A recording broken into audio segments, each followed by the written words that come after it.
Welcome back to Afternoon Express.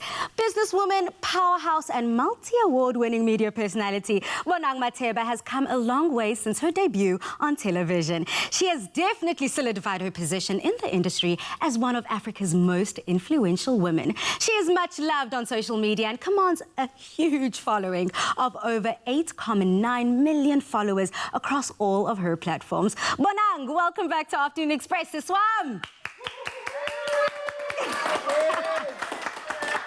What's up? Thank you. How are you? I'm feeling good. I'm so glad that we're back on air, and doubly making me feel even better is that it's a birthday. I mean, and it feels like I know, happy birthday. I mean, I was listening to Zozi, and it's so crazy that you guys have been on air for 5 years. Can you imagine? I remember the very first day when myself and Bonnie and Jeannie walked onto the set, and to see what you guys have done with the show 5 years later, I think it's amazing. Kudos to you, man. Thank you so much. But thank you so much for setting the tone and, you know, making sure that this is a remarkable production from start to finish. I mean, you have definitely shone bright, but you've also been quiet for some time. If I'm not mistaken, this is your first interview in a very long time. Yeah, actually, it is. I've been, home, very quiet. I'm kind of very specific with interviews. I like to do interviews when I have something to talk about or something to share, a new product, a new project. But unfortunately, because of COVID-19, I had a new TV show starting in May. And I also had my Prestige Brute, for the House of B&G that was going to be launched in a couple of days. All of that had to be kind of, cancelled. But yeah, I've just been at home, quiet, zenning, enjoying my time away. But yeah, thank you for the invite. Absolutely. We feel honored to have you. And speaking on what you've already brought up, the hot topic right now is the COVID-19 pandemic. It's still very, very evident around the world. And with the national lockdown still happening, how has it impacted your personal life as well as your family? And have you changed your day-to-day, everyday habits? It's impacted all our lives. I think first and foremost, it's a bit, parts traumatizing, a little bit overwhelming. But I think, the usual thing, seeing my friends and family, traveling, getting to go to work. You and I were talking off camera, and I would do anything right now to be at work in front of a camera. But small things like that, moving freely, getting to see the people that you love.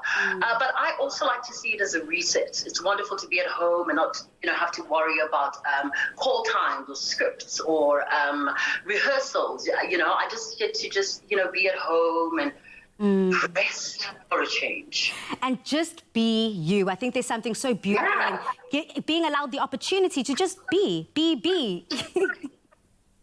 Exactly. Absolutely. We were speaking earlier to Ukeli Kumalo, and she was speaking about the fact that loving herself has played such a huge role in this time that we find ourselves in, and finding that reset button. A lot of people are challenged and don't know where that reset button stands. So how did you find that reset button for yourself? Have you always been a person that self-introspects, or have you just actively done rituals to get there? I'm Cancerian, so I'm a homebody. Being at home for me is like the best thing ever. But my house is the best place in the world. So I'm very happy that I'm home, but also I try not to put too much pressure on myself.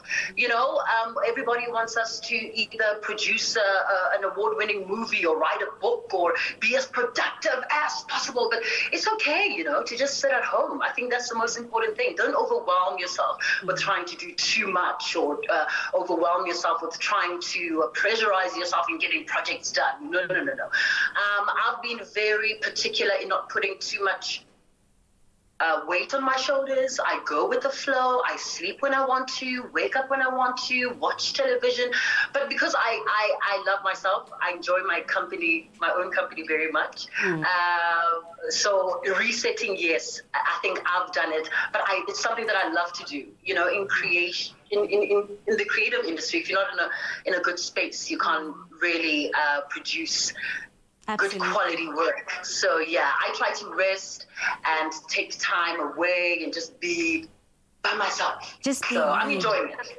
I love the fact that you're having a good time during this period right now. And a lot of people are struggling to find that motivation. But I saw a meme the other day that just hit so true and spoke to me, and hopefully it speaks to you and the rest of South Africans, that mental health sometimes is more important than productivity. As much as we want to get stuff done, but sometimes taking a breath is as important. And speaking about giving back and making sure that others are fed, you recently took to Twitter for a public to help you identify 25, count them South Africa, 25 families in need.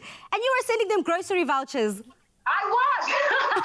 I was. You know, I was watching President Cyril speaking, you know, and I remember my heart was just so broken. I thought, my goodness, what can I do, you know, for these families? I'm sitting here, and it was just like a reflex. And I thought, okay, well, let me try find 25 families, give them 2,000 rands each, so that they can at least get some food right now. And it was a wonderful success. We were able to find, you know, all 25 families. Some of them shared their wonderful stories on Instagram.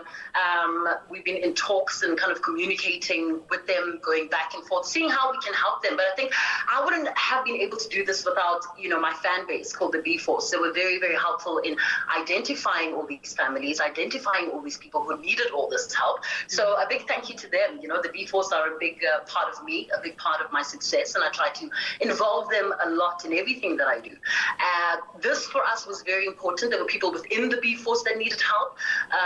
So I'm very grateful that I was able to help. You know, I think also times like this, you reflect on your privilege, and you need to kind of be grateful for what you have and try help as much as you can. You know, I think you're placed in spaces and places where you are a tributary, and I always say God gives to you so he can give through you. This time, I think it's a perfect time to be for other people, for sure.